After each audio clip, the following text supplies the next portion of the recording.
Assalamualaikum warahmatullahi wabarakatuh. Hai, nama saya Muhammad Irfan Fatawi dan selamat datang di channel ini. Pada kesempatan ini kita tidak podcast ya, melainkan kita akan mengikuti alur film yang sangat menarik, yakni Sang Pencerah. Sebenarnya film ini sudah cukup lama rilis, tapi alur cerita yang disajikan sangatlah inspiratif dan juga bertemakan perjuangan seorang tokoh. Sehingga tetaplah cocok bagi kita para pelajar untuk memahami alur ceritanya. Dikisahkan pada tanggal 1 Agustus 1868, di desa Kauman, Yogyakarta, lahirlah bayi laki-laki yang bernama Muhammad Darwis. Ayahnya bernama Kiai Haji Abu Bakar. Pada saat itu, Kauman merupakan kampung Islam terbesar di Yogyakarta. Namun, masyarakatnya masih kental dengan aktivitas keagamaan yang mengarah kepada kesyirikan dan bid'ah. Setelah menginjak umur 15 tahun, Darwis muda memutuskan untuk berhaji dan belajar Islam di Mekah dan menyelesaikan studinya selama 5 tahun. Kemudian, ia kembali ke Yogyakarta dan mengganti namanya menjadi Ahmad Dahlan. Kemudian kita mendapati adegan Kiai Lurah Nur, yang juga sepupu dari Ahmad Dahlan, yang mengencam Ahmad Dahlan karena membawa majalah yang berisi tentang pembaruan Islam. Singkat cerita, Ahmad Dahlan kemudian menikah dengan Siti Walidah, yang juga sepupunya sendiri sekaligus adik dari Kiai Lurah. Pada tahun 1896, pada bulan Sya'ban, Kiai Haji Abu Bakar wafat dan berpesan kepada Kiai Ahmad Dahlan untuk meneruskan amanat keluarga untuk melanjutkan dakwah. Setelah itu, perjuangan Ahmad Dahlan semakin sulit.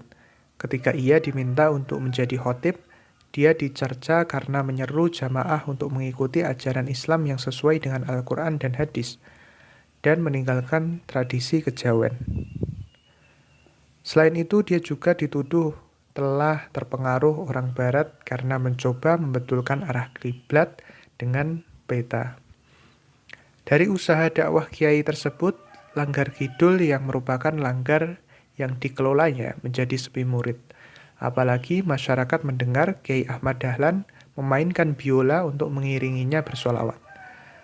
Lalu ketika ada sekelompok anak yang bertanya kepada Kiai apa itu agama, Kiai pun menjawab bahwa agama sama seperti musik, indah, tentram, damai, dan cerah.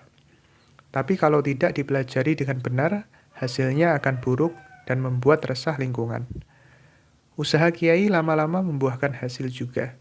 Pada bulan Ramadan 1890, banyak masyarakat yang memilih berjamaah di Langgar Kidul karena menjadi yakin kepada Kiai Dahlan. Akibat hal ini, Kiai Penghulu sebagai pengurus masjid besar marah dan menyuruh massa untuk menghancurkan Langgar Kidul. Ahmad Dahlan kala itu sangatlah sedih dan bingung untuk bertindak apa. Dan keesokan harinya, ia dan keluarganya memutuskan untuk pindah ke kota lain. Tapi hal ini dicegah oleh kakaknya yang berjanji akan membangun kembali Langgar Kidul. Singkat cerita, Kiai Dahlan bergabung dengan organisasi Budi Utomo. Tapi dari situ Kiai menjadi sibuk dan jarang mengajar murid-muridnya lagi. Dan juga sibuk mengajar di sekolah Belanda. Dari sini Kiai Dahlan kembali mendapat kecaman dari keluarganya dan dicap sebagai Kiai kafir. Lalu berjalannya waktu, Kiai mulai memikirkan untuk membuat madrasah di rumahnya yang dibantu oleh murid-muridnya. Nantinya madrasah ini akan ditujukan untuk anak-anak Kauman dan anak-anak miskin di sekitar Kauman. Setelah itu kita ditujukan ke adegan di mana ada warga yang meminta konsultasi atas masalahnya tentang ketiadaan uang untuk menggelar selamatan. Dan oleh Kiai dianjurkan untuk meniadakan tradisi selamatan tersebut. Singkat cerita, akibat nasihat yang diberikan Kiai kepada warga untuk meninggalkan tradisi selamatan, ia kemudian disidang oleh para sesepuh masjid besar. Tapi dengan berbekal dari dalil Al-Quran dan hadis, Ahmad Dahlan bisa memberikan argumen untuk menjawab semua dakwaan. Setelah itu, Kiai berpikir untuk mendirikan organisasi Muhammadiyah.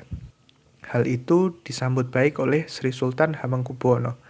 dengan catatan tidak menimbulkan perselisihan di tengah masyarakat.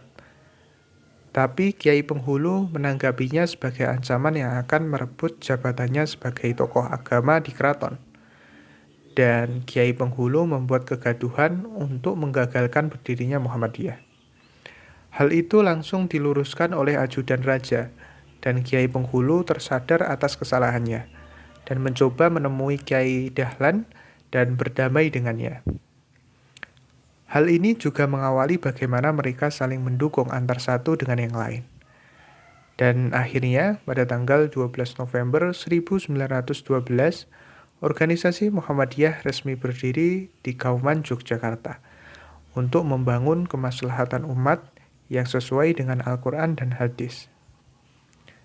Dalam film ini kita mengambil pelajaran bagaimana semangat keagamaan dalam menegakkan kebenaran yang juga dibarengi dengan kepedulian terhadap masa depan generasi muda adalah tanggung jawab bersama.